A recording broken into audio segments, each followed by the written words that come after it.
সবাইকে করব ভালো আছেন, আমিও ভালো আছি। আমার আরও একটি ব্লগে আপনাদের সবাইকে স্বাগত জানাই। তো আমি যখন নার্সিংহোমে ছিলাম তখন ওনারা এসে নাচ করে 11,000 টাকা নিয়ে গেছে। তো সেই জন্য আমার মেয়ে নাচতে পারেনি, তাই বলে আমার মেয়ের মাথায় একটু হাত দিয়ে আর কি অন্তত আশীর্বাদ করো বললো, ঠিক আছে। আর এই যে পাশে যে কালো শাল পরা যে আর কি চাদর পরার দেখতে পেলে উনি আমার বড় পিসি হন। তো উনি রিসেন্টলি মারা গেছেন। আমাদের বাড়ির গেটের সামনেই আর কি দাঁড়িয়ে এটা হচ্ছিল। আমাদের বাড়ির পাশে একটা কাকা ঠাকুর বানায়, তো ওরা ঠাকুর নিতে এসেছিল।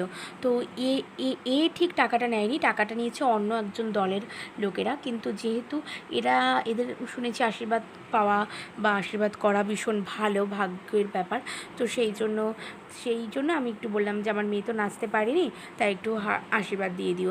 করোনার পর থেকে এখন আর কোনো বাচ্চাদেরকেই এরা কোলে টোলে বেশি নিয়ে নাচানাচি করে না, এটা শুনেছিলাম। তো আমার দিদি চলে আসলো সন্ধেবেলা, কারণ কালকে দিদির বার্থডে।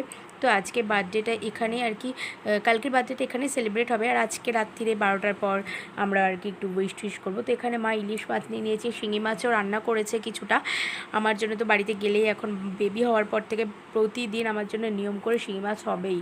তো এ বাড়ি ও বাড়ি দুটোতেই হয়, কিন্তু এ বাড়িতে মা থাকতে কেটে দিত, মানে বাপের বাড়ির কথা বলছি না, শ্বশুরবাড়ির কথা বলছি। আর দিদিভাই এখন কেটে দেয়। আর বাপের বাড়িতে গেলে মাই কেটে করে নেয়, আমি শিঙি মাছটা ঠিক কাটতে পারি না, কাটা আসে তো ভয় লাগে। তো এই যে দিদিকে রান্নাবান্না করে দিয়ে দিয়েছে। তার রাত্রিবেলা এই যে আবার দুটো কেক কেটেছে আগের দিন 12টার পর, সেটা আর করিনি। ছোটো বেবি হইচই করলে পরে যদি ঘুম থেকে উঠে পড়ে তখন আবার ঘুমোতে দেরি হয়ে যাবে, আর সেই জন্য ঘটা করে ভিডিও করতে পারিনি। আর পরের দিন যখন হচ্ছে সন্ধেবেলা এই যে এগুলো করে কেক টেক কাটে সবাই মিলে সেলিব্রেট করা হয়, তখন হচ্ছে এই ভিডিওটা করেছি, তখন একদম সন্ধেবেলা ছিল। তো এই যে আমার মায়ের কোলে ওর রয়েছে, আর আমার জিজু জামাইবাবু এখান থেকে এই যে মানে ওর সঙ্গে মুখের অনেক আকৃতি করছে, যার জন্য ও হাসছিল।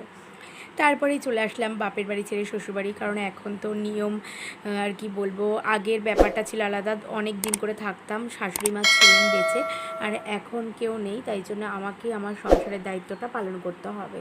তো এখানে সমস্ত ডাঁটা, শিম, বেগুন, আলু, হচ্ছে টমেটো, সমস্ত সবজি কেটে নিয়েছি। আজকে জ্যান্ত মাছ দিয়েই ঝোল করেছি। এই যেখানে মোরলা মাছের ঝাল করেছি, আর মাছের ডিম, পেঁয়াজ আর রসুন কাঁচা লঙ্কা দিয়ে হচ্ছে ভাজা করেছি। আর এটা হচ্ছে মোরলা মাছ দিয়েই আমার মানে এ বাড়িতে সবাই খাই একটা তরকারি আর মাছের ঝোল। তো আজকে